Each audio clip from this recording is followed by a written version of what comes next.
안녕하세요.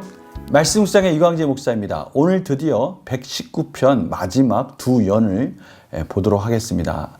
지금까지 열심히 달려왔는데요. 과연 시인은, 이 하나님의 백성은 말씀을 찬양하는 이 마지막을 어떻게 마무리 지을까요? 오늘 말씀을 보면서 깊이 묵상하며 119편을 마무리하도록 하겠습니다. 제가 기도하고 시작하겠습니다. 하나님 아버지 감사합니다. 저희들 119편을 마무리하면서 말씀에 대한 소중함을 다시 깨닫는 시간을 갖고자 합니다. 하나님의 놀라운 지혜를 공급하여 주시고 성령님 조명하여 주시옵소서. 감사드리며 예수님의 이름으로 기도드립니다. 아멘. 제가 오늘 119편 161절에서 176절을 봉독해 드리도록 하겠습니다. 고관들이 거짓으로 나를 핍박하오나 나의 마음은 주의 말씀만 경외하나이다. 사람이 많은 탈취물을 얻은 것처럼 나는 주의 말씀을 즐거워하나이다. 나는 거짓을 미워하며 싫어하고 주의 율법을 사랑하나이다. 주의 의로운 규례들로 말미암아 내가 하루 7번씩 주를 찬양하나이다. 주의 법을 사랑하는 자에게는 큰 평안이 있으니 그들에게 장애물이 없으리이다. 여호와여, 내가 주의 구원을 바라며 주의 계명들을 행하였나이다. 내 영혼이 주의 증거들을 지켰사오며 내가 이를 지극히 사랑하나이다. 내가 주의 법도들과 증거들을 지켰사오니 나의 모든 행위가 주 앞에 있음이니이다. 여호와여, 나의 부르짖음이 주의 앞에 이르게 하시고 주의 말씀대로 나를 깨닫게 하소서. 나의 간구가 주의 앞에 이르게 하시고 주의 말씀대로 나를 건지소서. 주께서 율례를 내게 가르치심으로 내 입술이 주를 찬양하리이다. 주의 모든 계명들이 의로움으로 내 혀가 주의 말씀을 노래하리이다. 내가 주의 법도들을 택하였사오니 주의 손이 항상 나의 도움이 되게 하소서. 여호와여, 내가 주의 구원을 사모하였사오며 주의 율법을 즐거워하나이다. 내 영혼을 살게 하소서. 그리하시면 주를 찬송하리이다. 주의 규례들이 나를 돕게 하소서. 이른 양같이 내가 방황하오니 주의 종을 찾으소서. 내가 주의 계명들을 잊지 아니함이니이다. 아멘.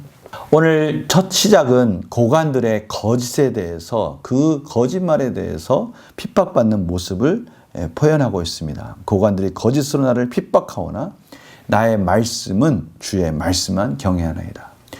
하나님의 백성들이 하나님의 말씀을 사랑할 수밖에 없는 것은 그 말씀이 거룩하고 정직하고 성실하고 의로워서 저희들의 인생을 인도해 주시기 때문이죠. 그러나 세상 사람들은 거짓으로 그들의 이기적인 욕심을 채우려고 하는 것을 지금 대조하고 있습니다. 그래서요, 163절에 보면요, 나는 거짓을 미워하며 싫어하고 주의 율법을 사랑하나이다.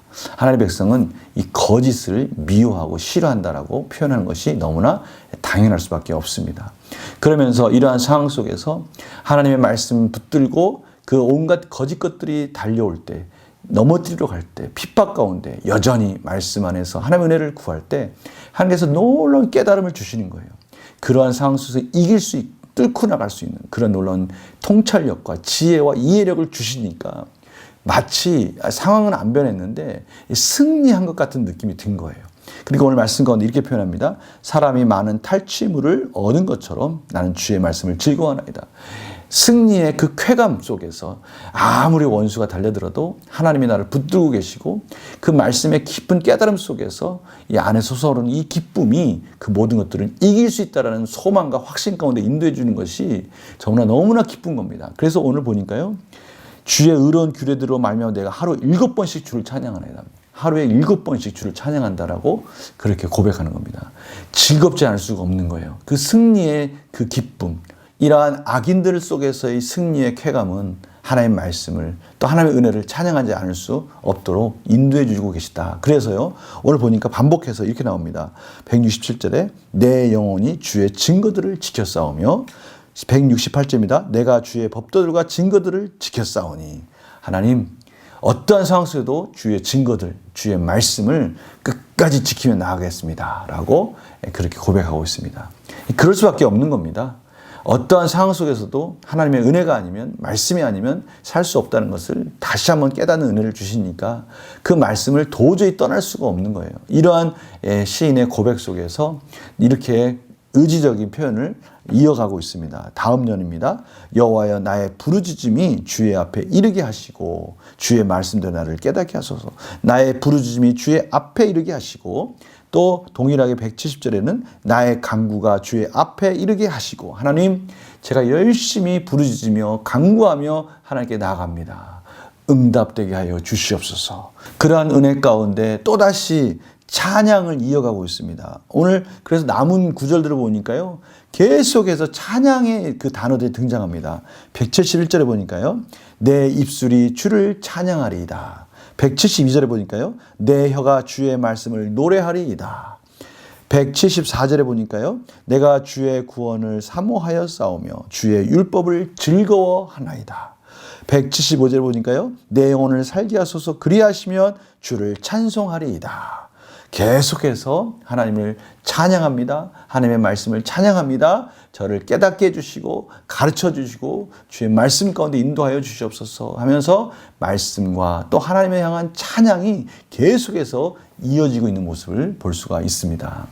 이것이 저희들이 성도들의 삶 아니겠습니까? 어떤 상황 속에서도 하나님의 말씀을 붙들고 나갈 때 하나님께서 놀라운 은혜를 주시고 다시 찬양하고 이런 삶이 나가는 거예요.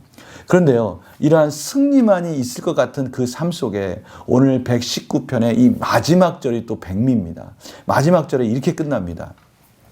이른 양같이 내가 방황하오니. 그런데요, 이러한 말씀 가운데 열심히 살아가는 그 모습 속에 그냥 승리만이 승승장구하며 나아갈 것 같은데 오늘 보니까요, 이른 양같이 방황한다고 합니다. 그것이 저희들 또 연약함입니다. 말씀 붙들고 열심히 살려고 하는데 어느 순간인가 넘어져 있는 거예요. 또 넘어져서 다시 일어나기가 창피할 정도로 완전히 그냥 자빠져 있는, 시험에 넘어져 있는, 하나님의 말씀 붙들고 그렇게 열심히 즐겁게 달려가는 것 같은데 어느 순간 넘어져 있는 이런 모습 속에서 방황하고 있는 자기 자신을 또 발견하게 되는 겁니다. 그래서 이렇게 고백합니다. 주의 정을 찾으소서. 하나님, 하나님의 백성을 찾아주시옵소서. 저를 찾아주세요. 저에게 찾아오십시오. 그것이 유일한 소망입니다. 말씀 가운데 열심히 달려가다가 넘어지고 다시 약해서 부끄러움 가운데 주저앉아 있을 때 하나님, 저를 찾아주세요. 저는 여전히 하나님 말씀밖에 의지할 것이 없습니다. 라고 그렇게 고백하면서 마무리 짓고 있습니다. 참 좀 아이러니하지 않습니까? 하나님 말씀 가운데 그 상황 속에서도 변치 않게 말씀을 들고 열심히 달려가는 그 시인의 모습 속에서 찬양으로 마무리 질 것 같은데 맨 마지막에는 방황하고 있습니다. 하나님이 찾아오지 않으시면 도저히 구원의 길이 없습니다. 저는 하나님 말씀만을 붙들고 삽니다. 이런 고백으로 마무리 짓고 있습니다. 이것이 저희들의 신앙생활이 아닌가 합니다. 문제를 한번 풀어볼까요? 시인은 율례와 계명으로 인해 어떻게 반응합니까? 오늘 164절입니다. 하루 7번씩 주를 찬양합니다. 그 놀라운 깨달음과 그 통찰력과 승리의 그런 만족감 때문에 7번씩 주를 찬양한다고 합니다. 171절, 172절 동일합니다. 내 입술이 주를 찬양하리이다. 내 혀가 주의 말씀을 노래하리이다. 이렇게 하나님 말씀의 깨달음 속에서 찬양과 노래로 하나님께 영광 돌리는 모습을, 그런 반응을 표현하고 있습니다. 주의 구원과 율법을 즐거워한 시인이 하나님께 간구한 것은 무엇입니까? 오늘 보니까요, 175절에 내 영혼을 살게 하소서, 그리하시면 주를 찬송하리이다. 주의 규례들이 나를 돕게 하소서. 하나님 찾아오세요. 저를 구원해 주세요. 저를 도와주세요. 저에게 제 영혼을 살려주세요. 이러한 고백도 있는 거예요. 맨 마지막 절도 176절도 그렇게 끝나지 않습니까? 이른 양같이 방황하는 저에게 하나님 찾아오십시오. 주의 종에게 찾아오십시오. 은혜를 주십시오. 이렇게 간구하고 있습니다. 영어 구산실 보겠습니다. 시인이 율례와 계명의 가르침으로 인해 주님을 찬양하는 이유는 무엇입니까? 놀라우신 승리와 또 만족감과 오늘 표현에 따르면 탈취물을 얻은 것 같이 상황은 안 변했어요. 여전히 거짓으로 세상 사람들이 핍박하고요. 넘어뜨리려고 합니다. 영적 전쟁 속에서 참으로 힘든 상황을 걸어가는 것 같아요. 그런데 그때 하나님께서 놀라운 말씀의 깨달음을 통해서 승리를 맛보게 하신 겁니다. 놀라운 즐거움 가운데 이 길을 갈 수 있다라는 확신을 주시는 거예요. 그러니 찬양하지 않을 수 없는 거죠. 느낀 점 뭘까요? 주의 법을 사랑하며 하나님을 찬양하는 시를 보며 무엇을 느낍니까? 저희들도 동일하지 않습니까? 저희들도 항상 힘들고 어려운 것 같은데 또 말씀을 듣고 일어나고 또 회복되고 그러면서 하나님을 찬양하는 것이 저희들의 삶이 아닙니까? 그래서요, 저희들은 이러한 부분을 통해서 좀 지혜를 구하는, 어떻게 하면 또 말씀 안에 힘들고 어려운 상황 속에서 말씀을 떠나지 않는 삶을 이어갈 수 있을까? 이런 지혜로 오늘 적용이 마무리되었으면 좋겠어요. 내가 주님께 자주 올려드리는 찬양이 무엇입니까? 혹시 힘들고 어려울 때 내 마음속에 소망을 주고 다시 위로를 주는 찬양이 있다면 어떤 것이 있는지 한번 그런 찬양을 한번 생각해 보자는 것이죠. 어떤 찬양이 있습니까? 우리 성도님들은 주로 힘들고 어려울 때 어떤 찬양을 부르십니까? 없습니까? 그러면 한번 이번 기회에 그 찬양을 하나 한번 생각해 보십시오. 또한 내 영혼을 살리기 위해 내가 결단하고 실천해야 할 일 있다면 무엇입니까? 또한 끊임없이 말씀과 같이 살기 위해서 어떤 지혜를 가지고 그 말씀이 내 삶 속에 늘 스며들어가 있도록, 늘 반응할 수 있도록, 늘 깨달을 수 있는 그러한 어떠한 지혜가 있지 않을까 하고 고민해 보자는 것이죠. 저는요, 이런 생각을 한번 해봤어요. 이 문제를 풀어가면서 묵상하면서 제가 하나님의 말씀을 쭉 보다 보면 막 2-3시간 쑥 지나갈 때가 있거든요. 근데 그게 좋지는 않더라고요. 1시간에 1시간 반마다 이렇게 일어나서 몸을 좀 움직여주는 게 더 효율적인 것을 깨닫게 되었어요. 그래서 저는 오늘 이런 적용을 한번 해봤어요. 제가 1시간에 1시간 반마다 이렇게 일어날 때 그냥 일어나는 것이 아니라 일어나서 몸을 움직이면서 이게 가볍게 이렇게 워킹을 하면서 오늘 무슨 말씀 묵상했지? 내가 오늘 말씀을 통해서도 하나님의 또 어떤 은혜를 경험했지? 그러면서 또 그 말씀을 생각하고 또 그 말씀 속에 생각나는 찬양이 있으면 찬양을 하면서 그렇게 하나님께 영광을 올려드리는 것도 괜찮겠다. 이런 생각을 해봤어요. 그렇게 생각해 보니까요, 하루에 오늘 시인처럼 적어도 한 7번은 찬양할 수 있겠더라고요. 7번 정도는 또 하나님의 말씀을 되새김질할 수 있겠더라고요. 성도님들은 어떠한 지혜가 있습니까? 각 상황마다 하나님의 말씀을 기억하고 그 말씀이 삶 속에서 자연스럽게 이렇게 어울리고 기억될 수 있는 그런 지혜들을 구했으면 합니다. 오늘 119편을 마무리하면서 저희들 삶 속에 말씀이 자연스럽게 스며들어가서 기억되어질 수 있는 이러한 지혜들을 저희들이 깨닫는 것, 이거 참 중요하다고 생각합니다. 제가 기도하고 마무리하겠습니다. 하나님 아버지 감사합니다. 오늘 시인의 고백처럼, 하나님의 백성의 고백처럼 제가 말씀을 향해서 열심히 달려가다가도 어느 순간 내가 넘어져 있는 모습을 봅니다. 참 부끄러운 모습입니다. 그럼에도 불구하고 하나님은 저희들을 찾아오셔서 저희들을 구원해 주시고 일으켜 주신다고 하십니다. 다시 말씀을 깨닫게 해주신다고 하십니다. 하나님을 찬양하도록 인도해 주신다고 하십니다. 저희들 오늘 말씀 붙들고 다시 하나님 말씀 안에 달려갈 수 있는 지혜를 허락하여 주시옵소서. 감사드리며 예수님의 이름으로 기도드립니다. 아멘.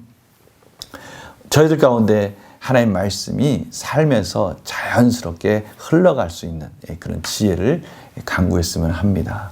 어떤 방법이 있을까요? 우리 성도들 각자가 가지고 계신 지혜를 가지고 은혜를 구하셔서 찬양과 말씀이 떠나지 않는 삶, 그런 복된 삶으로 승리하시길 간절히 축원합니다. 이제 다음 시간부터는 또 시편 120편부터 또 계속해서 묵상하도록 하겠습니다. 안녕히 계세요.